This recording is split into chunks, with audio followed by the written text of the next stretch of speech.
ఉన్న బంగారాన్ని విడిపించి ఆ రోజు ఆన్లైన్ రేటుకే మేము కొంటాం. Sharma gold company. 7 భాషల్లో నటించి అన్ని భాషల్లోనూ తన పాత్రకు తానే డబ్బింగ్ చెప్పుకున్న విలక్షణ నటుడు ప్రకాష్ రాయ్ అలియాస్ ప్రకాష్ రాజ్. తనకి నటుడిగా ఎంత మంచి పేరు వచ్చిందో అన్ని వివాదాలు ఆయన్ని వెంటాడాయి కూడా. పలుమార్లు మా అసోసియేషన్ ఆయన్ని బ్యాన్ చేసింది కూడా. అయితే అతడి రోల్లో ఎవరో రీప్లేస్ చేయకపోవడంతో మళ్లీ బ్యాన్ ఎత్తేసింది. మళ్లీ తెలుగు సినిమాలో నటించకుండా ప్రకాష్ రాజ్ పై టాలీవుడ్ బ్యాన్ విధించనుందా అంటే అవుననే సమాధానం వస్తోంది.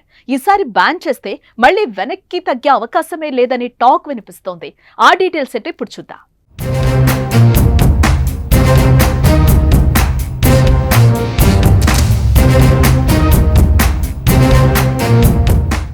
ఇటీవల తిరుపతి లడ్డు కల్తీ వివాదం దేశవ్యాప్తంగా కలకలం సృష్టించిన సంగతి తెలిసిందే.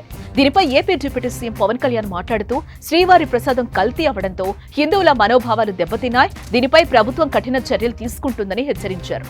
లడ్డూ ప్రసాదం కల్తీ నేపథ్యంలో తాను ప్రాయశ్చిత్త దీక్ష చేస్తున్నట్లుగా పేర్కొన్నారు ఆయన. అయితే దీనిపై ప్రకాష్ రాజ్ ట్విట్టర్ వేదికగా పవన్ ను ప్రశ్నించారు. లడ్డూ ఇష్యూను దేశవ్యాప్తంగా ఎందుకు రాద్ధాంతం చేస్తున్నారని ట్విట్టర్ వేదికగా అడిగారు ప్రకాష్ రాజ్. అయితే దీనికి పవన్ సమాధానమిస్తూ తిరుమల లడ్డూలో జంతు కొవ్వు, ఫిష్ ఆయిల్ కలవడం వల్ల హిందువులందరూ ఆందోళన చెందుతున్నారు. గత వైసీపీ పాలకులు దీనిపై సమాధానం చెప్పాలని ప్రశ్నించారు. రాష్ట్ర ప్రభుత్వం దీనిని సీరియస్ గా తీసుకుందని, కల్తీ చేసిన వారిపై కఠిన చర్యలు తీసుకుంటామని అన్నారు. మరోవైపు మూవీ ఆర్టిస్ట్ అసోసియేషన్ అధ్యక్షుడు మంచు విష్ణు కూడా ప్రకాష్ రాజ్ పై ట్విట్టర్ లో హెచ్చరించారు. పవన్ కళ్యాణ్ ను కామెంట్స్ చేస్తే ఊరుకునేది లేదని ప్రకాష్ రాజ్ కు వార్నింగ్ ఇచ్చారు. అయితే పవన్ సమాధానం చెప్పినప్పటి నుంచి ప్రకాష్ రాజ్ ట్వీట్స్ చేస్తూనే ఉన్నాడు. ఏ విషయంలో చాలా మంది రాజకీయ నాయకులు, కార్యకర్తలు హిందూ మతాన్ని కించపరుస్తున్నారని, హిందువుల మనోభావాలను దెబ్బతీస్తున్నారని సోషల్ మీడియాలో ప్రకాష్ రాజ్ పై ఫైర్ అవుతున్నారు. ఇటీవల హైదరాబాద్ లోని ఫిలిం నగర్ లో బీజేవైఎం ఆందోళన నిర్వహించింది.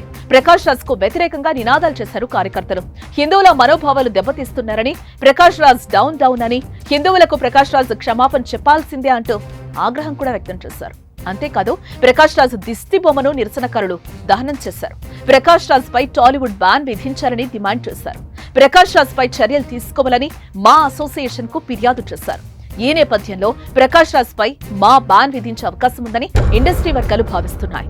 అయితే ఇప్పటికే పలుమార్లు ఎన్నో వివాదాలు చిక్కుకుని టాలీవుడ్ నుంచి ప్రకాష్ రాజ్ బ్యాన్ అయిన సందర్భాలను మనం చూసాం. బీజేవైఎం కార్యకర్తలు మా అసోసియేషన్ కు ఫిర్యాదు చేయడంతో టాలీవుడ్ ఫిలిం సర్కిల్స్ లో ప్రకాష్ రాజ్ బ్యాన్ అంశంపై చర్చనీయాంశంగా మారింది. తిరుపతి లడ్డు వివాదంపై AP deputy CM Pawan Kalyan ను ప్రకాష్ రాజ్ టార్గెట్ చేసినట్లుగా తెలుస్తోంది. ఇప్పటికే 3 ట్వీట్స్ చేసిన ప్రకాష్ రాజ్ తాజాగా మరో పోస్ట్ చేశారు. గెలిచే ముందు ఒక అవతారం, గెలిచిన తర్వాత ఇంకో అవతారం. ఏంటి అవతారం? ఎందుకీ మనకి అయోమయం? ఏది నిజం? జస్ట్ ఆస్కింగ్ అని ప్రశ్నించారు. ఈ ట్వీట్ ప్రస్తుతం సోషల్ మీడియాలో వైరల్ అయింది. అంతకుముందు హీరో కార్తీ సారీ చెప్పిన దానిపై ప్రకాష్ రాజ్ స్పందిస్తూ చేయని తప్పకి సారీ చెప్పించుకోవడంలో ఆనందమేటో జస్ట్ ఆస్కింగ్ అని మరో ట్వీట్ చేశారు. 2-3 రోజులుగా ప్రకాష్ రాజ్ ట్వీట్లతో అటాక్ చేస్తూనే ఉన్నారు.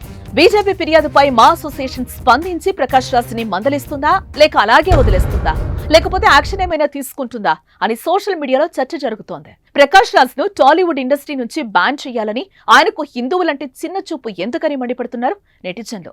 మరి మా అసోసియేషన్ ఎటువంటి నిర్ణయం తీసుకుంటుందనేది సర్వత్రా ఉత్కంఠగా మారింది ఇప్పుడు.